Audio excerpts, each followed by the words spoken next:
Welcome to WP Café, the WordPress show for freelancers and small agency teams, where we talk about all things WordPress, specifically WordPress development. WP Café is brought to you by your hosts Mark Wilkinson and Keith Devon, who form the team at Highrise Digital. Highrise Digital are two seasoned WordPress developers who love to build robust WordPress websites, help recruitment agencies send and display jobs, and share what they've learnt.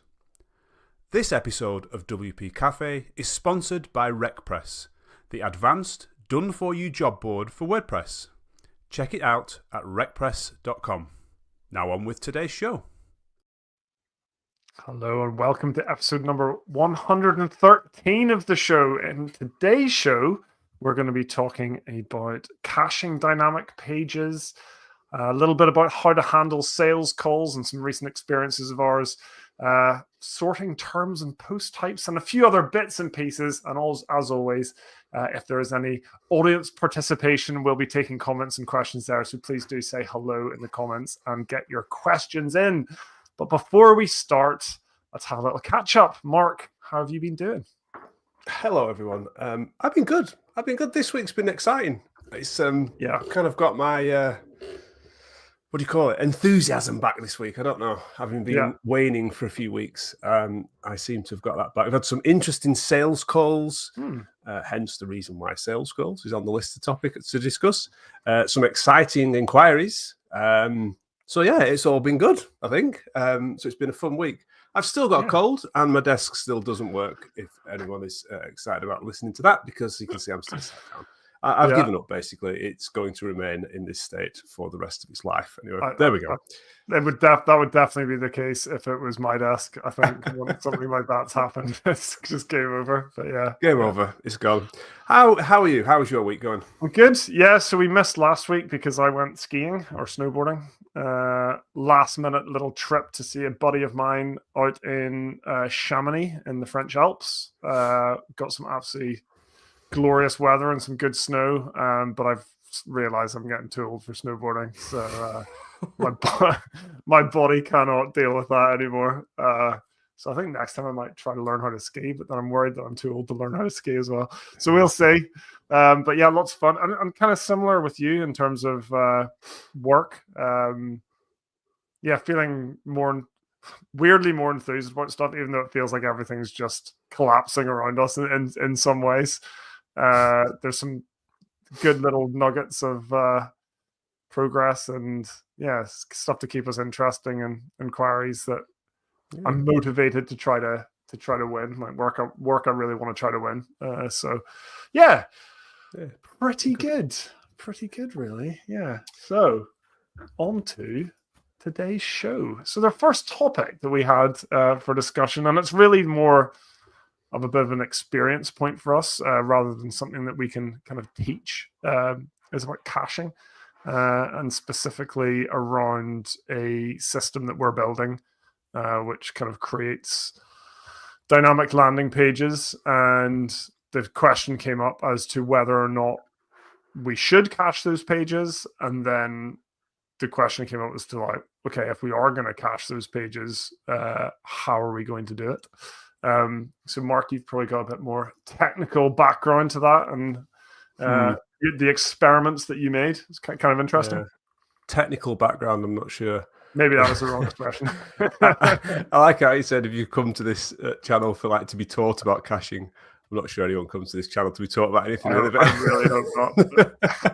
I think we just come for a bit of discussion. Anyway, caching. So this came about because I have built a solution that kind of generates dynamic pages, which are like queries of posts.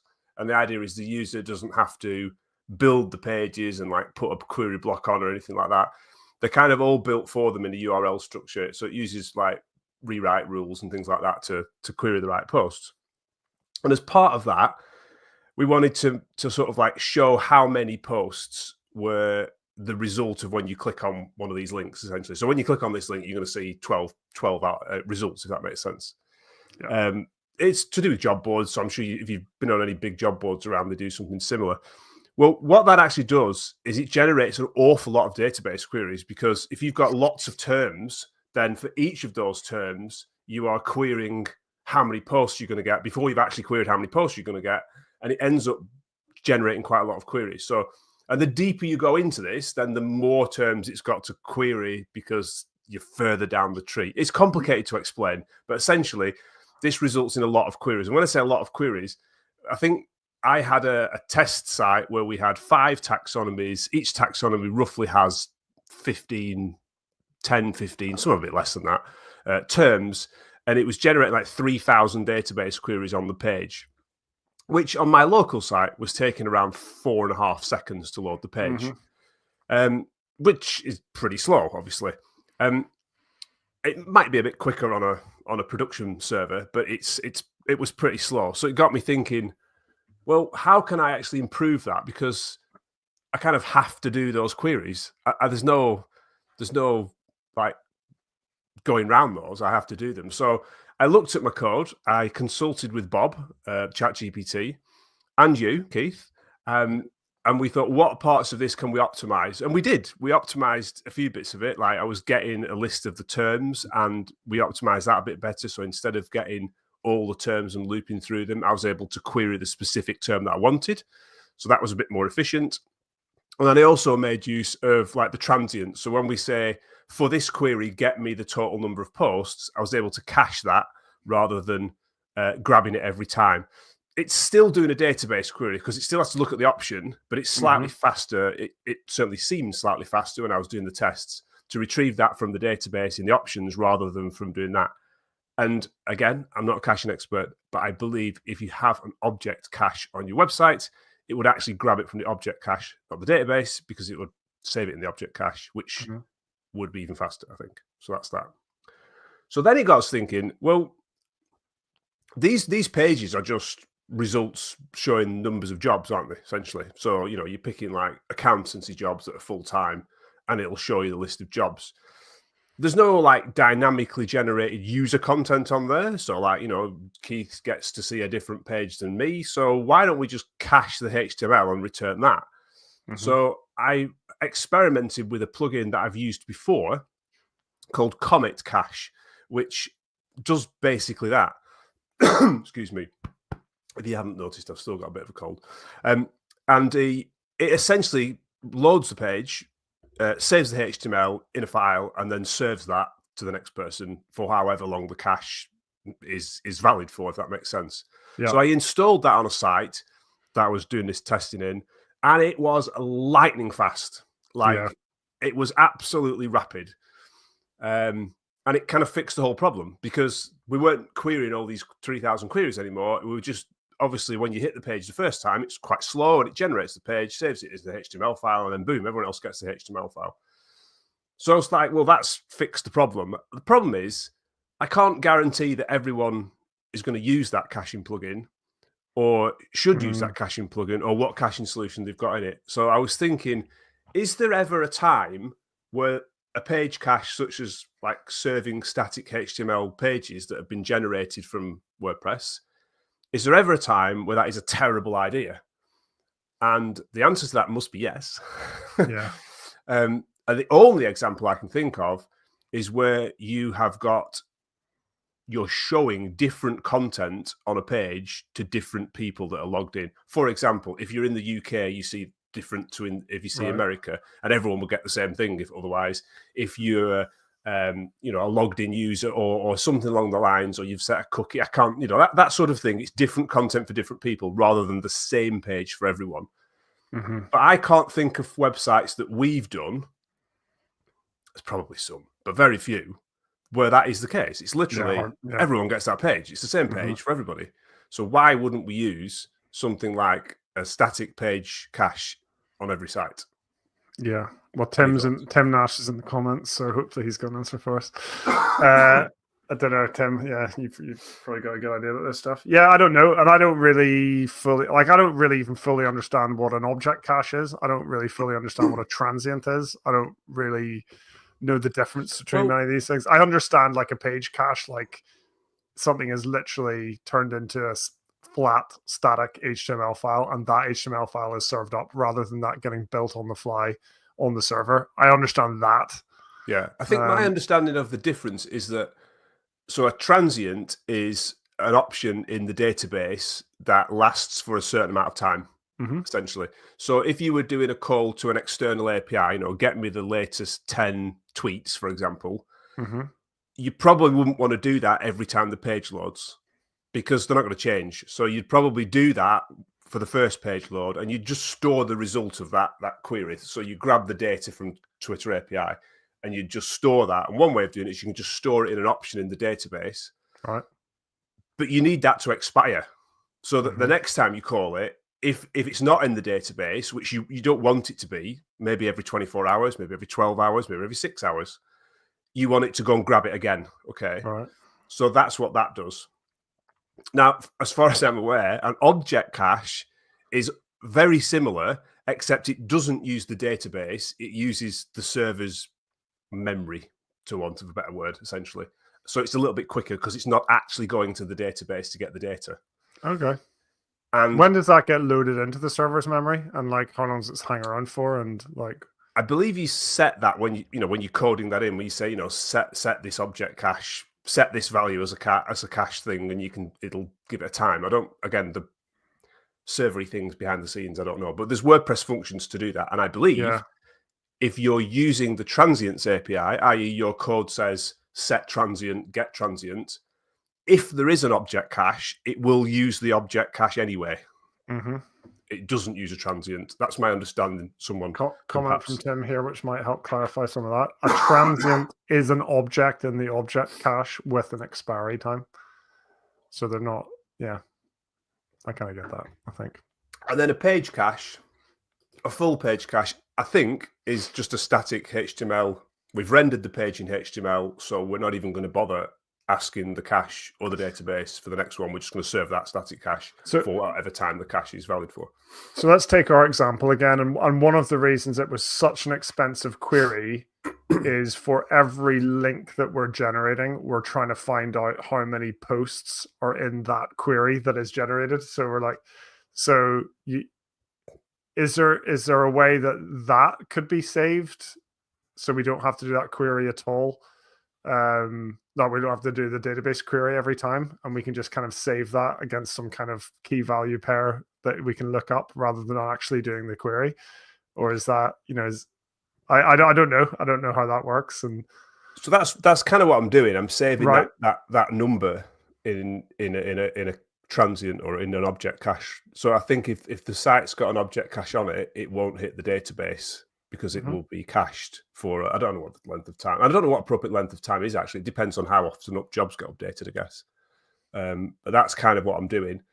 But because my local machine doesn't have an object cache, then it is still stored in the database and requires a database query to get it out of the options table as a transient, which is faster, I believe, than like a post query, but it's still slow because it has to access the database.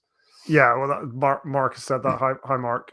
If you use transients, then the database will be hit. It's quicker than regenerating stuff every time, but it's still not the fastest. That's basically what you've just said. Yeah. So interesting. So I think a full page cache is where we're going to go with this. I mean, you've done some optimization, but essentially we have to run those queries and we have to store stuff in the database. And there's only so far you can optimize something until. I just come to the conclusion, like, I have to get this stuff, so I can optimize getting it, but ultimately I have to get it. So I have to generate it all at that time. So I can speed that up by using an object cache and transients and so forth. But ultimately, I still have to get it. So therefore, it is at some point going to be slow because it has to be built, if that makes sense. Yeah. That probably links into what Elliot has said here. You can also use cron jobs to periodically update certain data. So yeah, potentially you could have that data sitting there and just use a cron job to go and update it, make sure it's kept up to date. But yeah, I can imagine that. You kind of want to update it. You want to update it when the data changes, not just on a time basis. If that makes sense, you'd have to make sure everything was updated at the same time on the cron job. Mark says transients can be set to expire too. Yeah, every hour or day or whatever. Object caches can also be set to automatically expire. Sounded to me from what Tim said is that a transient is in the object cache. It's just something that expires. So I don't know. Something. And when I've done my transient, like setting the transient, I've set an expiration time. The problem is you probably need a setting in the plugin that says what that is, because either you then, when a new job comes or a new piece of content comes in, you need to clear that transient, but then you'd have to clear them all. It makes no sense to clear them all because it won't appear on every page. Or you say, well, and roughly we're getting jobs every hour, so we'll set the transient to only to be stored for an hour, or we get jobs like once a day, so we'll just set it to be once a day. That makes sense, I think. But you'd have to have some sort of setting in the plugin that says how often to store that information. Yeah, good stuff. Mark says here, alternatively, use the save post hook to clear relevant transients. Yeah, exactly. Yeah, rather than like a cron job, for example. Yeah, interesting stuff. So you also, whenever you were looking into Comet Cache, you were worried about caching the rest of a site. So we're coming in, potentially installing our plugin stroke service to a website, and we want to make sure our stuff is cached, but we don't want to mess with everything else. And you find an interesting little WordPress core feature. Yeah, so I mean, it might be fine. I just think if you were coming in and doing some work on someone's site, you wouldn't want to affect any other parts of their site. Now, it may be that like the host that they're using already has a full page cache anyway, and therefore we don't need to do anything because it's going to be fine. But I wanted to see whether I could actually get Comet Cache to just cache my pages, just so I was completely isolating the website from anything else that was there. I managed to do that. ChatGPT was pretty bad at explaining how to do this, purely because was it this I was doing? Oh no, that was something else I was doing. Sorry, we'll perhaps come to that later on. There is a constant that you can set in WordPress called "do not cache page," in capitals, no spaces. Do not cache page, and if WordPress sees that constant is set to true, it will not cache a page. I say it will not cache a page. The plugin, the caching plugins that you're using should honor that constant, and Comet Cache does honor that constant. So I've not written this into any sort of function in the plugin yet, but I've just been playing around to say if my browse content string that I'm using as the endpoint, the starting point for the URL, if that is in the URL, then don't set that constant. And if it's not in the URL, then do set that constant to stop the rest of the site from being cached. Yeah. Again, that might not work for someone's site. We will need to turn that off because we won't want to stop them caching their own pages and so forth. Yeah. But I just thought it was an interesting experiment to see if we could run stuff that was just going to be run on our stuff rather than the rest of the site, if that makes sense. Yeah, I can imagine that being a setting that we have or something like that, like a little toggle. Yeah. Eventually. But more than anything, I used Comet Cache. It must have been 5 years ago, and I think we used it on a multi-site that we were working on. And I remember it was good then, and I haven't used it since. And when I installed it, it was lightning quick. It was like, why aren't we using this on every website almost? You know, it was pretty good. So it's certainly something to look into and see if we can utilize maybe on some other sites where there isn't already a caching solution in place. Like if we're using some other hosting or something like that, it might be worth looking into. Anyone ever used it? It's free. It's on the .org site.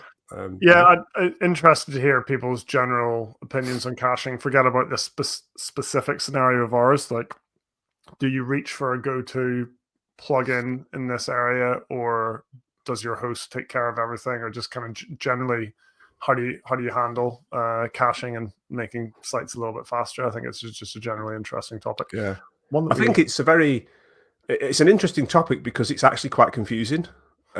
There's lots of ways of doing the same thing, and then there's lots of ways of caching that do different things, and they're all encompassed in this thing called caching. And actually, I know they are all caching, but they're quite different to each other. So it's quite difficult for people to understand what's actually happening in terms of what's being cached and what's not being cached on the websites.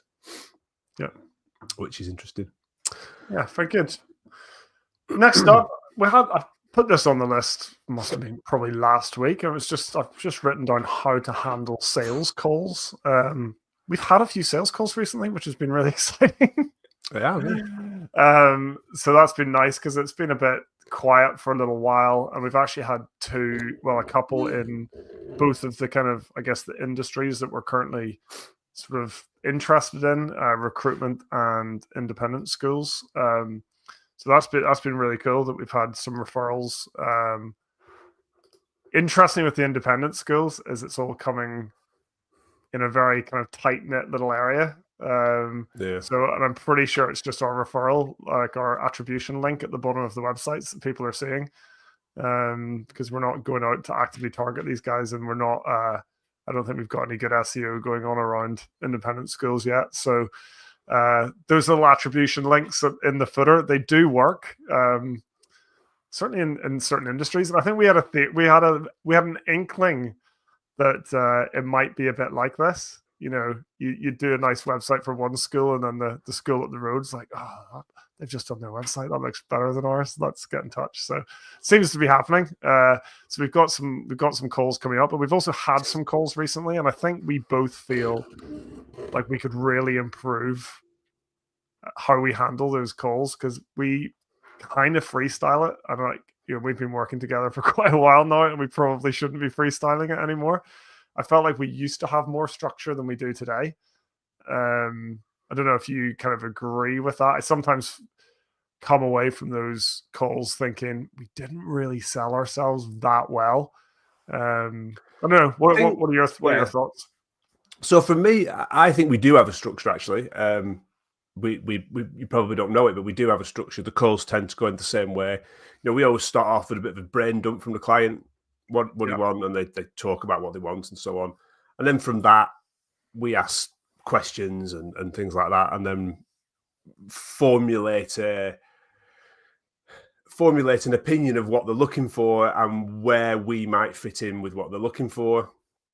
And then from there, it usually becomes they ask us questions about us. And then from that, we either can or can't give an estimate, in which case, if we can't give an estimate, we need more information. And it might be that we have another call to get that information, or it might be that it's not the right product. It's not the right client for us. It tends to go like that, which is fine. I think the biggest thing I struggle with is getting them to understand why we are different to someone else that is coming in and building a WordPress site, because the client doesn't really care about WordPress. That's probably like, actually, I mean, a lot come to us wanting a WordPress site, so maybe they care more than we think, but they don't really care whether it's Elementor, Beaver Builder, full site editing, and they don't know something we've never heard of. They'd never heard of them. They're not interested. So how do we get across to them what we build and why it's better than what the other agencies would build? That's what I think I struggle to really get across. I think I came off one of the calls last week, excuse me, and we did a little demo of the block editor, which is always good. And I found myself thinking, what I've just demoed, which actually the client, like, you look at the face on the call and they were like, wow, this is really cool. This is really quick. I can do this. I can do this. And I came up thinking, well, that's there. That's all right. Like, you're not building that. So what are you actually doing that I'm paying for? And I think that's hard. How do we get across what we're going to do with that technology that's already there to make them a product that is suitable for them and good? Yeah. So I think those demos are good. And like you say, when they see the block editor, I think a lot of people really like the look of it now. But I don't know, you probably noticed on the last call we had, you did the block editor demo on the Gutenberg homepage, just using that kind of front end version. And then I thought they need to see what we do. And then I demoed what we had done for a client. And so that then I can show them, I was showing them things like when you go to add a color, your color palette is there. You know, you're not freestyling on the colors. You're not freestyling on the font sizes and the spacing rules, and then patterns. I think showing them like this is how you can put a page together, and I dropped in like a hero section and then a like page navigation section, and that suddenly there's a page there for them. They're like, oh wow, yeah, that looks great, and it took you 20 seconds. Yeah, their eyes at that point. Yeah, I think that was quite powerful. So I think we should lean into that a little bit more. I agree, but even so, like when you're saying, well, we can put your color palette here, and we can put the font stack here, and we it's can not put that exciting. It is, but I just think like, you know, because I don't know this, but I suspect we're on the higher end of what quotes they're going to receive. Yeah. So are the other agencies not doing that? And if they're not doing that, are they going to value that as worth paying the higher end prices for? And I'm not sure the answer is yes. That's where I worry. Yeah, it's like trying to tap into what is the real pain point, and I think one of the pain points is that we do solve is that the editing experience is way better. It's faster, it's easier, it's way more robust. As much as we can make it, obviously that we face challenges in those areas by using the block editor, but I think generally we do a pretty good job on that.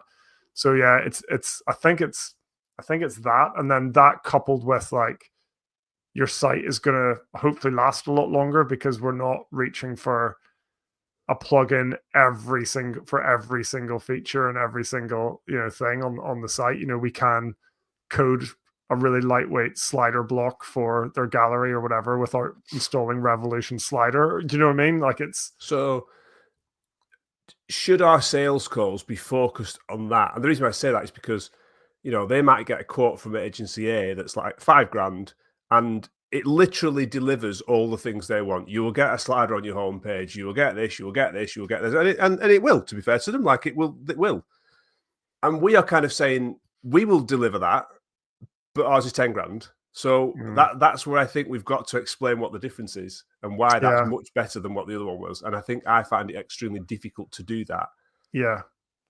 I think a lot of people have experienced WordPress sites degrading really, really badly, really, really quickly. I think we could lean into that a little bit. Like the stuff we build tends to last for years. It might need, but we might need to dip in every so often just to fix a few things because updates have broken something or whatever. But it's just not a hot mess like on day 60. You know what I mean? It's like it's not all these plugins falling over each other and we haven't updated the site for 3 years because when we tried to update Elementor everything broke. Like that's an experience that a lot of people have and they're familiar with, and also just editing things. Like I dare not touch the website because every time I do, things just break and fall over and whatever. So we should probably lean into that a little bit more because I think that is really the value in that, because what we deliver might cost more, but it lasts a lot longer. Yeah, I agree. Maybe less of the, we'll build this thing and this thing and this thing and more of that stuff. And the other thing, and I think we're probably trying to do this more, is just make sure our design work is really good as well. Try and make sure we've got things to show people that they like the look of, because a lot of it comes down to that. A lot of it comes down to that. They want to look at things that look nice, and lots to do. But I think that's interesting because we had that conversation the other day. So when we've been working with with this school website, there's another agency that we've looked at, and there's some of their websites are like really beautiful, and they've built a lot, haven't they? Yeah. But and I said to you, I think when you initially land on those sites, your initial impression is like, oh, this is like really nice, isn't it? But once you start navigating around them, it kind of becomes a bit annoying sometimes. You've got things moving around, and it's about that balance, isn't it? Between, and I almost think that's not necessarily a bad thing to not be like that. It's actually, we build beautiful sites that are, simple sounds bad, but I try to get across the fact that because we don't do all those fancy sliding things all over the place, it doesn't mean it's a bad thing, because actually once people have landed on the website for the first few occasions, they just get bored of them. They just want that to get out of the way and read the content. And actually, that could differentiate us. And there's a balance. Definitely. There's a balance between the two, I think. Yeah, absolutely. And I think we have had enough conversations with people that have that point of view, that they don't want mass, like super flashy stuff, like whizzing in all over the place. And but they do want a sense of coolness, don't they? Yeah. They want it to look kind of like, ooh, that's nice, or like, there's little features. For like me, the classic example of that animations. is if you take one of the Apple product pages.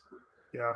You start to scroll down, and then everything starts moving, and videos start, and it's like it looks beautiful, but when you go back and you just want to find, how big is the disk space on this thing? Yeah, it's like, exactly. it's a pain. It's like that's Completely the sort of thing we need to be careful of, I think.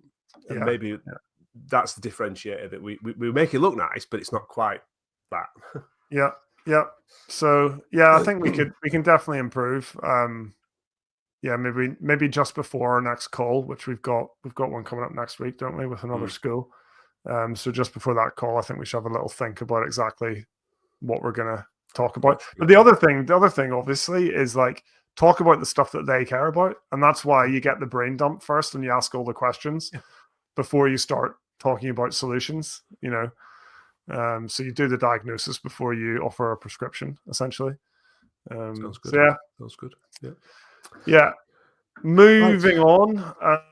Don't have too much more. There was just one little point on sorting terms and post types. This is something that came up in a project of ours recently, where there was a listing of people, essentially recruitment consultants. We've got a consultants page, and it's a filterable list, much like a filterable list of jobs. And the client wanted a way to order these by seniority, I think it was. So obviously they're getting, certain consultants in the business want to make sure they're higher up that list than others for whatever reasons, ego being the main one probably.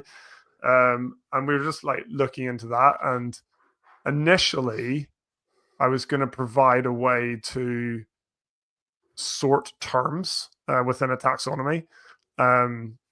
Because we do have seniority as a taxonomy, but each of those terms had no order, essentially. So there was no kind of natural hierarchy there. So there are plugins that could do that, but then within each of those seniorities, we still need to sort the people within that. So they still wanted to be able to order people and not just leave that like alphabetical or whatever. And up to that point, they were using published date for everything. Everything was ordered by published date. So that was a bit of a disaster. So in the end, we ditched the terms sorting and literally just let them sort the posts themselves. So we installed a plugin called Post Types Order by NSP Code. And it's a little bit clunky, but it does allow them now to drag and drop the consultants when they're viewing that page in the editor. And then that order will be taken into account in the query. And it seems to work pretty well. There's a few little things to iron out. And I had to turn it off for all of the post types, which is it's a real pain because it's a multi-site with like 6 or 7 different sites on it now. And I had to go in and like disable it rather than there being an option just to like turn it all off and then just turn on the one that we wanted, because we only wanted it on one post type. But anyway, that was my only problem with that plugin. But it seems to work reasonably well, and you just drag and drop and reorder things, and it's reordered on the front end. It just sets the menu order number is all it does when you drag and drop it. But it seems to do something weird with the query. When I was looking at the code of it, it was odd. But anyway, it works. So yeah, there were some weird options that like neither of us really fully understood, and we just did a bit of turn it on and turn it off again and see what works and what doesn't. And we managed to kind of get there in the end. We did have to modify our original query to use menu order rather than let the option to like auto modify the query, because it just didn't seem to seemed to work on the first page, but then didn't work on filtered pages or paginated pages or something. I can't remember, but it wasn't. Yeah, it wasn't the best. Anyway, it seems to work now, and the client is now ordering the people or consultants. Yep. Yeah, it's pretty good. Mark says, been using it for years with no problems. Yeah, it seems pretty decent. I could imagine using it again and using it for other post types and things. So yeah, pretty useful. Just thought that was a good little one to have in the arsenal. I think this is an interesting problem though. Is sorting posts like this, because I mean this solution's great, but what if you've got 1,000 posts? Yes. How do you drag and drop them? You know, it's difficult. And then you're back to using the old menu order number, you know, and then that's not very good. So what is the solution? Or is when you've got a lot of posts? I don't know. Maybe you just have to go through that pain first time around. I mean, if you're good, if you have to order them, you have to order them. Yeah, I suppose. There's kind of no shortcut in a way, unless you can do it alphabetically or some other way. Like you're going to have to do something manual, aren't you? Yeah, true. That is true. Yeah, and I think if it's a massive data set, you just don't order them manually. You find another way. But yeah, alphabetically plus seniority or something. I don't know. Maybe that's when you go back to like giving the terms certain orders and using that, because there's obviously less terms to sort out than there are posts themselves. So yeah, that's potentially a way to do it. Yeah. Seemed to work. Good little solution in the end. Simple little plugin. So I'm glad Mark approves.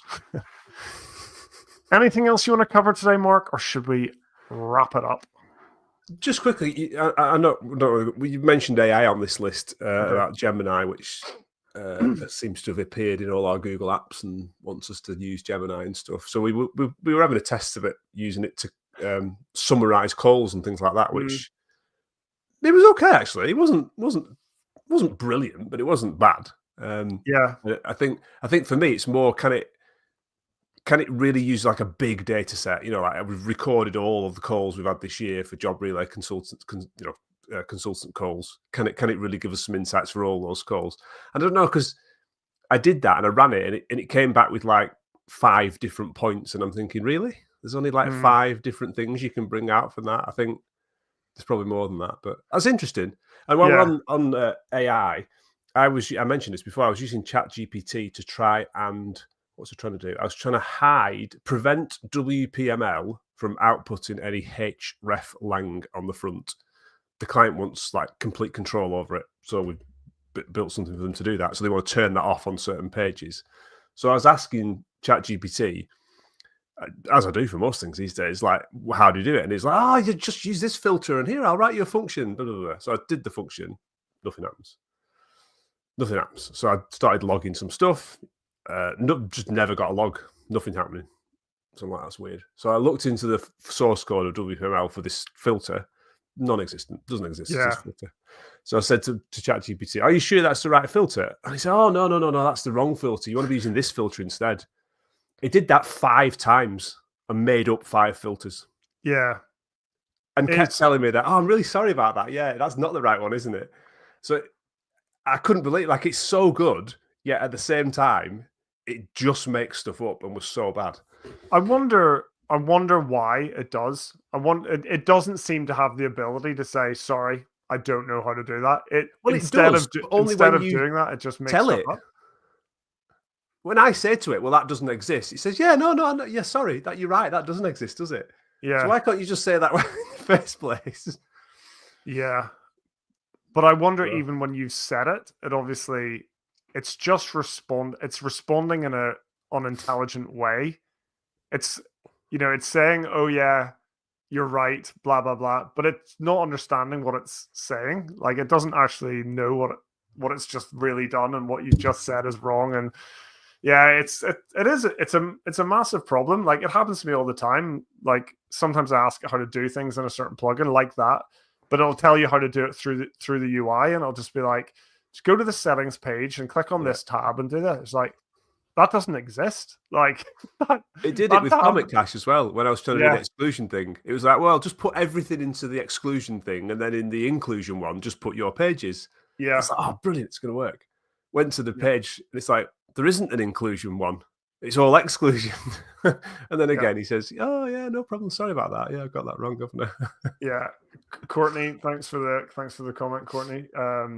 She says, my understanding is that's not how LLM models work. They predict the next word in its response, hence the animation when it returns an answer. Yeah, and she follows up. It's not an indexed knowledge that it looks up and returns an answer. Yeah, that's exactly right. It doesn't really know anything. It's just a predictive model.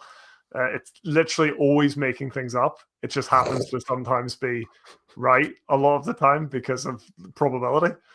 So maybe I should, when it returns an answer that is correct, maybe I should say then, "Are you sure that's correct?" Yeah. And will it say, "Oh no, I'm sorry, I'm wrong"? Oh no, or will it say, "Yeah, I'm correct. I'm positive. That's right." Yeah, it'd be interesting to do those kind of experiments. Like, just try to trick it. I still think it's absolutely magical in some ways, and then just like you say, just so ridiculously off sometimes. It's stuff that I love it for is like the client part of this hreflang work. They wanted the country drop down so they could choose the language in the country. If you've done hreflang, it kind of combines the two and outputs a little tag on the page. So I was like, "Can you just give me a PHP array of all the countries with the country codes?" "Yeah, no problem. Just bang it," because it'd take me ages to type it and like sort it and so on. So it does that, and then I'm like, "Oh, can you just make it translatable?" Because I was using WordPress. "Yeah, no problem." It said, and then it puts like text domain in, and then it says, "Oh, can you just change the text domain for my text domain?" And then that's it, done. Like, that stuff is really good for it. It just takes so little time. I'm really tempted. I really want to try some of these new AI coding tools. I know I've got like the free tier of, is it Copilot and VS Code, whatever they integrated recently for free. So I've got that kind of kicking around, but I'd really like to play with things like Cursor, and just see what I can do. I need to get into the mindset now of getting away from, I don't know how to do that. Like block development, for instance, where like, it'd be really useful if this was just a custom block. And I'm just like, I don't know how to build custom blocks. I need to get into the mindset of just being like, but I know who does. It's like, there's this thing that'll probably build it for me in seconds. I need to lean. I think I want to lean on it more, actually, and just let it kind of raise my confidence levels and yeah. I like this. I like this from Tim. It says, "If you tell the model it's wrong, when it's correct, it will attempt to keep you happy and try something else." ChatGPT is the ultimate yes man. Yeah, I've been in those loops with it before, just saying, "No, do this thing," and it's like, "Okay, yeah, sorry. Here's the thing." It's like, "No, you've just done exactly the same thing again. Can you do this thing?" And it's like, "Yes, of course. Here you go. Here's that modification." I'm like, "Oh my god." Yeah. But yeah, Courtney says, "Did the same as me for country codes with a drop down. Sorry, currency codes, adding country codes. Yeah, stuff like that I think is really helpful, like formatting long lists and things. Can you just put a comma at the end of all these things that I've given you in this list, and then can you, that sort of stuff. I think that's really good. Yeah, easy to do. It does it really quick, and usually is pretty reliable, isn't it? Yeah, absolutely. Great. Right, let's wrap it up. As always, well, thank you, Mark, and thank you for everyone who joined us today live on YouTube and who catches up on the podcast later on. If you do enjoy the show and enjoy this kind of content, please do leave a little like. That just takes one little click. And if you do want more of this and to get notifications, please do consider subscribing. And as always, we don't get too many shares, but if you'd be generous enough to give us a share on your favorite social network of choice, then please do that. Otherwise, we'll see you again next week. See you soon. Bye-bye.